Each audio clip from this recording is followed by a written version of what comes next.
Chapter 58. Outside, the rain was falling thick and freely, a perfect summer rain, light and heady. It was the kind of storm that didn't get to your skin or bring you down, but spun itself through the balmy evening and kept your soul warm. Binky didn't like standing guard, he was strong, and he was brave. But he didn't like hurting people, didn't like the thought of it. Even the armor that Ruslana and he had made for him made him feel uncomfortable, and what was he supposed to do if the dragons returned, though neither of them had been seen for some time? Atop the wall of steel and spikes that represented the slice of civilization that district was, an armored little remnant of what the travelers had brought with them, Binky stood alone, and thought these things.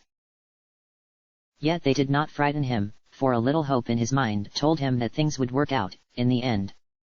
When he clambered to the top of one of the Binky-sized ladders, he could see a figure, motionless and quiet, staring up into the falling rain as if waiting for something. It appeared that tonight, Watch wouldn't come alone, at least.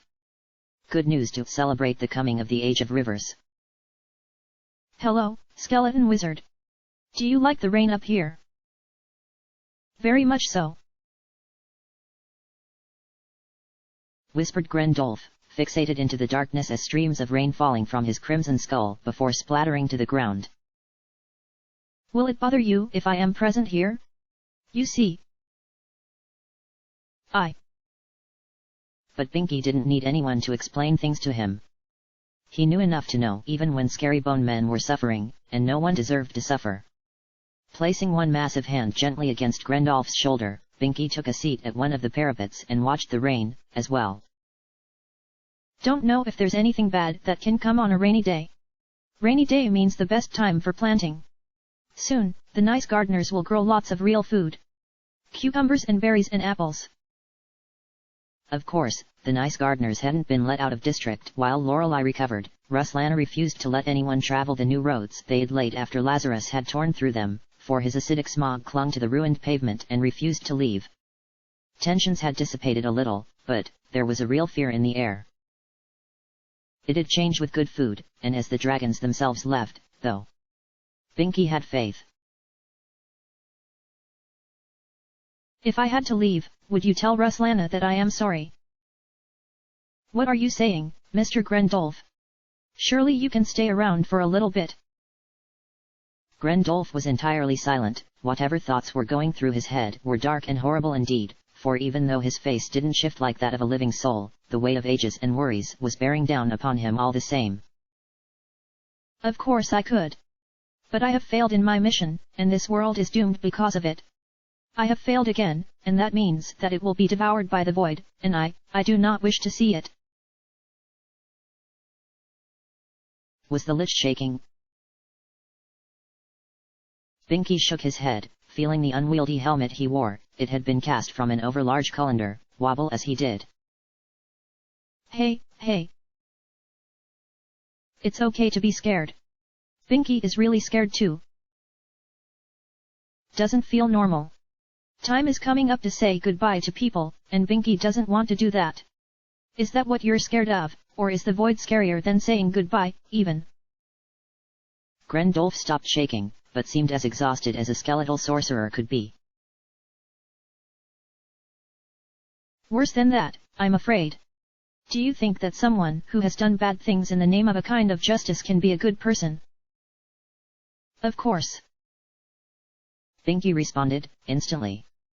He believed strongly that anyone could be a good person, even if they had made mistakes in the past. It wasn't easy, but Binky knew it in his heart. And what if their mistakes were ultimately worthless? And all they had done, it was for naught. It was strange. Binky had felt the power radiating off the ancient Lich, and even though he wasn't very good with magic, or even magic, he knew enough to know to be careful. Wizards and magic folk were strange and capricious and often kind of mean, even when they were trying to be nice. But he had seen that Grendolf respected Miss Ruslana, and he had seen that he cared about a great many things. He had an almost childlike desire not to be shown up by Miss Lorelei. He knew a great deal about snakes and reptiles and things with scales, and he didn't eat, so he always gave his food to Binky. That wasn't something that a cruel person would do. They might do it once, or twice, to try to fit in. But to do it timelessly, without thinking, on reflex. And here was Grandolph, and his voice sounded young and terrified and lost. Don't worry. Binky doesn't know much, but somehow, things will work out. He meant it, too. Grandolph finally gave a great sigh, and rose to his full height. Binky couldn't tell if his words had taken hold on the old lich or not, but it seemed that whatever might come, it would be as it was going to be. The serpentine staff the lich carried twisted in an almost lifelike manner, and the air around the lich began to twist as well. One advantage of having only one eye though, is that Binky wasn't scared of magic, and he could see into it really well. So he knew precisely what Grandolph was doing. You are running away, aren't you?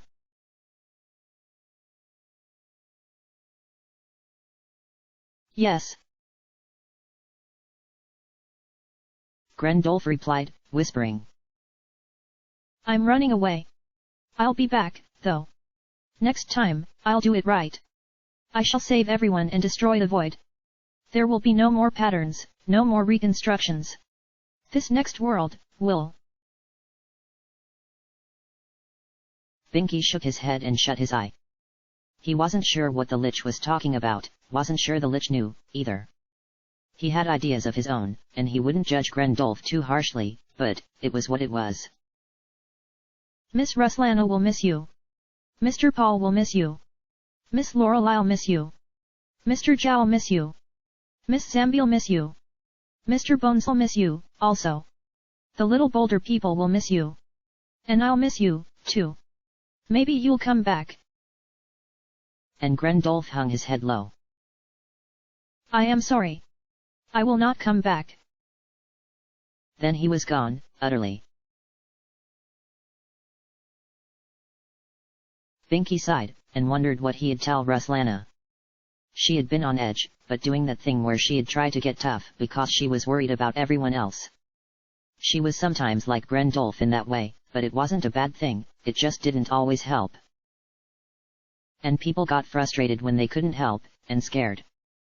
Binky knew a bit about both. The rain continued to fall, but it was coming more light than he had expected from the age of rivers. Still be enough to make the soil nice and good for little baby crops, but not so much that the rivers would flood. So maybe it would be less like the age of rivers, and more like the age of brooks. It seemed important enough to warrant consideration, and he did just that. Time passed, and the rain slowed entirely. Then, it reversed. At first, Binky didn't notice, after all, it was just little droplets of water. But after a few minutes it was unignorable, they were moving from the ground to the sky, past the clouds and into the atmosphere above. The sky wasn't getting any drier, either, the feeling of wetness was there despite the fact that the rain was falling, or perhaps rising. It would have been ridiculous except for the fact that it kept happening, and Binky wasn't sure if this was something he should report or not, but little tears had started to form where the rain reached the highest point in the sky. A mishmash of grey colors mixed in the ripped clouds, like an artist's palette that had been contaminated by empty space and atmosphere. They dribbled and shook and finally fell to the ground in great bursts. One hit Binky, and he recoiled on reflex, but nothing happened. They weren't wet or cold, hot or acidic, they did not shatter into dyes when they fell, nor did they dissipate.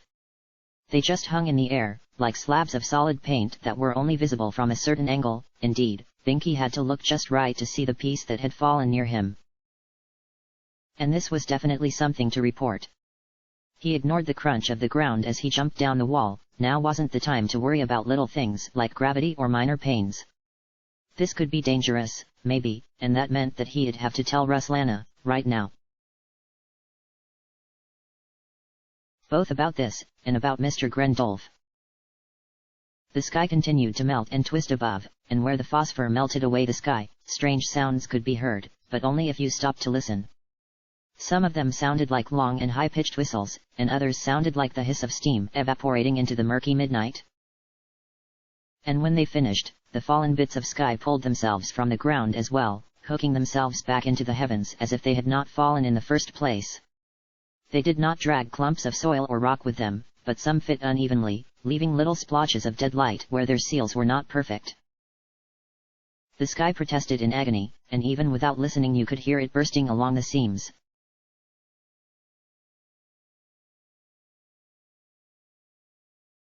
Chapter end.